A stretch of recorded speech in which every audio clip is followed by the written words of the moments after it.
By now, you should have heard about the martial law that has been declared in South Korea. And if you are confused over what the heck has happened, don't worry. I'm confused as well. I thought Korea only come out with songs like and not so drama.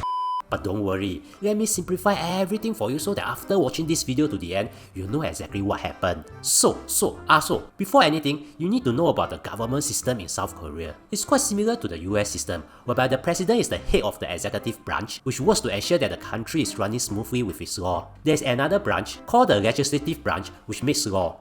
Just remember, these are two separate branches. Similarly, people vote for their president and also vote for the lawmakers separately. In Singapore and Malaysia, it's slightly different, so don't compare Singapore to South Korea lah. So, in South Korea, presidents are voted in every 5 years for a maximum of 1 term, while lawmakers are voted in every 4 years and can have unlimited terms. I've said this in many of my previous videos before, but I'll just say it again. While it's exciting to watch the presidential election cause there's just one winner, the real people that move the needle in the country are the lawmakers, since they create the policies. So, the elected president in South Korea is currently Yoon Suk Yeol, who won in 2022. He's part of the People Power Party and has won by a very close margin. He got 48.56% of the vote, while the other major party's candidate got 47.83% of the vote. However, throughout his years as a president, his party didn't win the majority in the National Assembly, which is the place where lawmakers make laws. So you can just say that the current president is running the country with his own party, while the lawmakers are kind of making laws with their own party. Sort of lah, which isn't a bad thing, cause disagreements and competition will lead to progress ma. But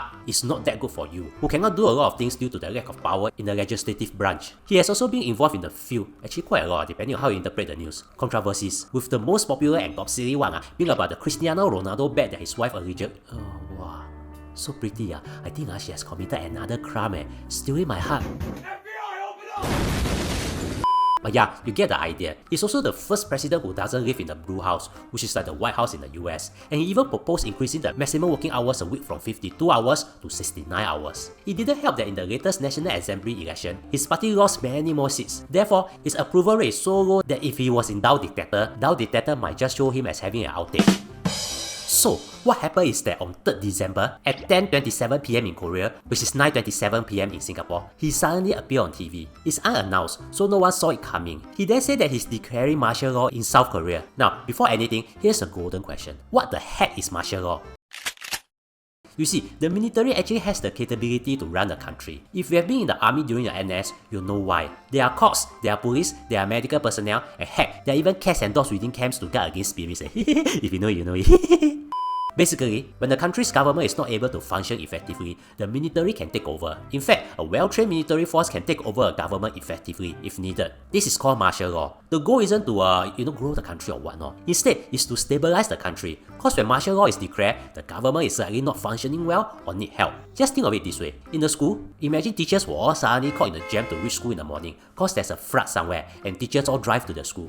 As students took the train, they were not affected. So, the principal might give powers to the student prefects in the school to act as teachers to maintain order in the school lah. The school prefects cannot be the acting teachers forever, so it's just a temporary solution until the teachers arrive. It's roughly the same for martial law, though it should be noted that sometimes it's the student prefects who declare martial law instead, taking over the teachers who are already in school. Because this is kind of like a temporary solution, but right certain rights can be restricted. Cause remember, it's not about survival, not about debating who rents bread and white houses. For example, during martial law, free speech rights might be restricted, movement might be restricted, and any political activities might be restricted. Yeah, it sounds like something that countries will do during COVID-19, but no way. Martial law is so extreme, it's seldom imposed, since it's effectively replacing the government with the military, whether voluntarily by the current government or involuntarily by external force, like the military themselves. Therefore, martial law is really extreme. So, what happened in South Korea that made the president declare martial law? Before anything, here's more context. Yoon's party and the other major party in South Korea have just recently crashed over the budget. Budget is kind of like planning how much money to be spent in each ministry and whatnot. And in many countries, it's common for parties to disagree on the budget. It's like the marketing department in your company always arguing with the operations department on the budget that they have for the year ma. So, on 10:27 PM, 3rd December, in South Korea, Yoon suddenly appeared in an unannounced live broadcast to declare martial law.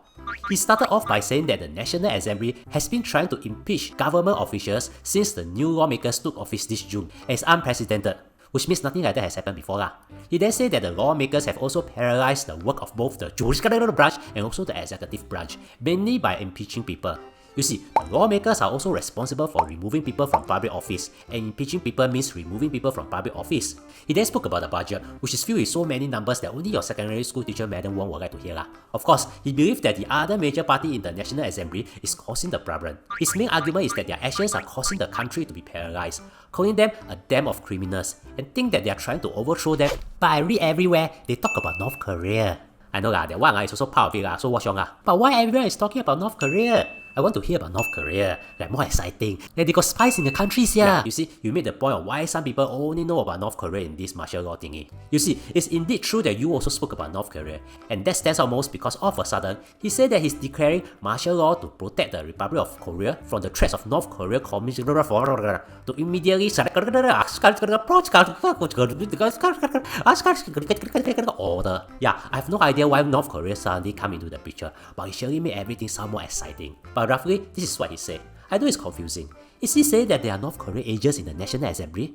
Or is he just disagreeing with the votes made by the National Assembly? There is a big difference, and as of time of this recording, this isn't addressed yet. There are two types of martial law in South Korea: emergency martial law and security martial law.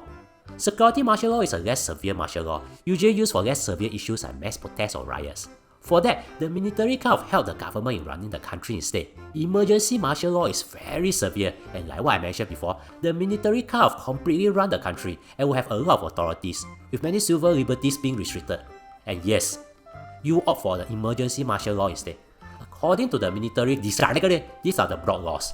Number 1. All political activities, even the activities of National Assembly, are not allowed. Number 2. Anything to overthrow the democratic system is not allowed. Number 3. All media will be controlled. Number 4. Anything that can incite social chaos are not allowed. Number 5. All medical personnel, including those doctors who went on strike, must return to work within 48 hours or they'll be punished. Number 6. People are subject to measures to minimize inconvenience in their daily lives. But let's just say that no one followed the rules, because 6 hours later, the martial law was overturned. So, what the heck happened?